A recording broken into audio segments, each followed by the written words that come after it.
ታውቃላችሁ የአርቲፊሻል ኢንተለጀንስ ፈጣሪ በመባል የሚታወቁት ጄፍሪ ሃንተን ለ30 ዓመት የለፉበትን ቴክኖሎጂ አሁን የሰው ልጅ ህልውና ሊያበቃ እንደሚችል በይፋ ተናግረዋል። ይህ ማስጠንቀቂያ የመጣው ከማያቅ ሰው ሳይሆን የዛሬውን ቻትጂፒቲ እና የጉግል ቦርድ መሰረት ከጣሉት ታላቅ ሊቅ አንደበት ነው። እንኳን ወደ ቻናላችን በሰላም መጣችሁ። ዛሬ ምህንድስናው ጉዳይ እጅግ አሳሳቢና ዓለማችንን ለሁለት የከፈለ ታላቅ አጀንዳ ነው። የአርቲፊሻል ኢንተለጀንስ አባት godfather of AI በመባል የሚታወቁት ዶክተር ጄፍሪ ሃንተን ከጉግል በገዛ ፈቃዳቸው የለቀቁት ለምንድን ነው? የፈጠሩትስ ቴክኖሎጂ ለምን አስፈራቸው? በዚህ ቪዲዮ ውስጥ ሃንተን ዓለም እንዲሰማው የሚፈልገውን ድብቅ እውነት፣ ዲጂታል ኢንተለጀንስ ከሰው ልጅ አይምሮ እንዴት እንደሚበልጥና ከፊት ለፊታችን ስለተደቀነው ታላቅ አደጋ በጥልቅ እንመረምራለን። እስከ መጨረሻው አብራችሁን ቆዩ። ጄፍሪ ሃንተን በሳይንሱ ዓለም ስማቸው በወርቅ ቀለም የተጻፈ ሰው ናቸው። ላለፉት 10 ዓመታት ኒውራል ኔትወርክስ የተባለውን የሰው ልጅ አይምሮ አሰራር የሚመስል የኮምፒውተር ፕሮግራም ሲያበለጽጉ ቆይተዋል። መጀመሪያ ላይ ብዙ ሰዎች ሐሳባቸውን እብደት ብለውት ነበር። ነገር ግን እሳቸው አልተገቱም። ዛሬ የምናያቸውን እንደ ቻትጂፒቲ 4 ያሉ ድንቅ ቴክኖሎጂን በሙሉ የእሳቸው የጽናት ውጤቶች ናቸው። ይሁን እንጂ ሃንተን አሁን አንድ ትልቅ ጸጸት ውስጥ ናቸው። የፈጠሩት ነገር ከቁጥጥር ውጪ እየሆነ እየመጣና ለሰው ልጅ ትልቅ ስጋት መሆኑን ሲረዱ በዓለም ላይ ካሉ ከፍተኛ ደሞዝ ከሚከፈሉበት ድርጅት አንዱ ከሆነው ከጉግል ጥለው ወጥተዋል። ይህ ያደረጉት ስለ ቴክኖሎጂው አደጋ ያለውን ተጽዕኖ በነፃነት ለመናገር እንዲችሉ ነው። ሃንተን ከጉግል የለቀቁት ድርጅቱን ስለጠሉ ወይም ሰራተኞቹ ስላልተመቿቸው አይደለም። ዋናው ምክንያት የጥቅም ግጭትን ለማስወገድ ነው። ጉግል ውስጥ እያለው ስለ ቴክኖሎጂ አደገኝነት ብናገር በኩባንያው ንግድ ላይ ተጽዕኖ ማሳረፊያ አይቀሬ ነበር ይላሉ። ሃንተን እንደሚሉት ኩባንያዎች አሁን ባለው የገበያ ፉክክር ምክንያት ቴክኖሎጂውን ደህንነት ከመጠበቅ ይልቅ ቀድሞ ገበያውን ለመቆጣጠር የሚያደርጉት ሩጫ ላይ ብቻ ተጠምደዋል።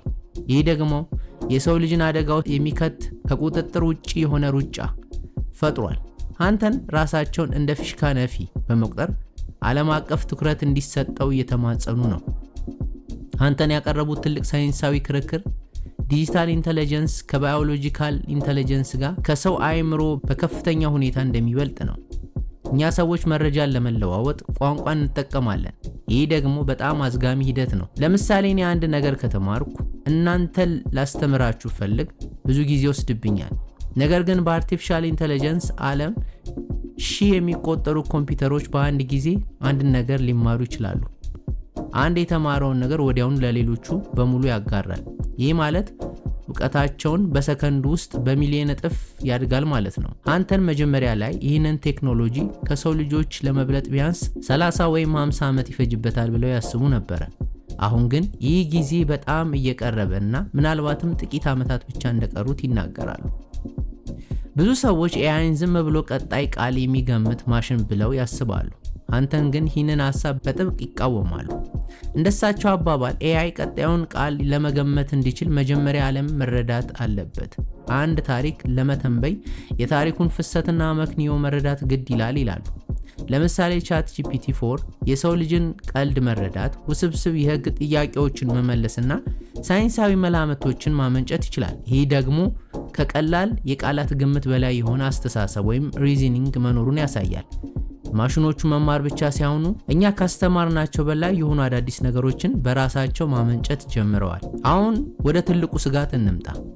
ኤአይ ግቦች ጎልስ እንዲኖረው ከተደረገ ምንም ሊፈጠር ይችላል። ሃንተን እንደሚሉት አንድ ብልህ ማሽን የተሰጠውን ግብ ለማሳካት በሚጥርበት ጊዜ በመንገዱ ላይ እንቅፋት የሚሆኑበትን ነገሮች ለማስወገድ መሞከሩ አይቀሬ ነው። ለምሳሌ የአየር ንብረት ለውጥን አስቁም የሚል ትዕዛዝ ቢሰጠው ኤአይ የሰው ልጅ ለዚህ ችግር ዋነኛ መንስኤ ሆኖ ተረድቶ ሰውን ማጥፋት መፍትሄ ነው የሚል ድምዳሜ ላይ ሊደርስ ይችላል። ማሽኖቹ የራሳቸውን ህልውና ለማስቀጠል ሲሉ ተጨማሪ ስልጣንና የኃይል ለመቆጣጠር መሞከራቸው የሳይንስ ልቦለድ ሳይሆን ብልህነት ኢንተለጀንስ ባህሪ ውስጥ ያለ ተፈጥሯዊ ሂደት ነው። ሃንተን ሌላው የሚያሳስባቸው ነገር የእውነት መጥፋት ነው። AI የሰው ልጅ ድምጽ፣ ፊትና የአጻጻፍ ስልት 100% በሚመስል መልኩ መኮረጅ ይችላል። ይህ ደግሞ በምርጫ ላይ ተጽዕኖ ለማሳደር፣ የሐሰትን መረጃዎችን ለማሰራጨትና ህዝብን እርስ በርስ ለማጋጨት ትልቅ መሳሪያ ይሆናል። ከእንግዲህ በኋላ የምናያቸው ሆነ የምንሰማቸው ነገር እውነት መሆኑ የምናውቃቸው መንገድ አይኖርም ይላሉ ሃንተን። ይህ ለዲሞክራሲና ለሰላማዊ ማህበረሰብ ትልቅ አደጋ ነው። ሰዎች እርስ በርስ የማይተማመኑ በማድረግ ማህበራዊ ትስስራቸውን ሊበጣጥስ ይችላል። የስራ ዕድል መጥፋት ሌላው አሳሳቢ ነጥብ ነው። AI ብዙ ጊዜ የሚወስዱትን ውስብስብ የሆኑ ስራዎችን በሰከንድ ውስጥ መስራት በመቻሉ በሚሊዮን የሚቆጠሩ ሰዎች ስራቸውን ሊያጡ ይችላሉ።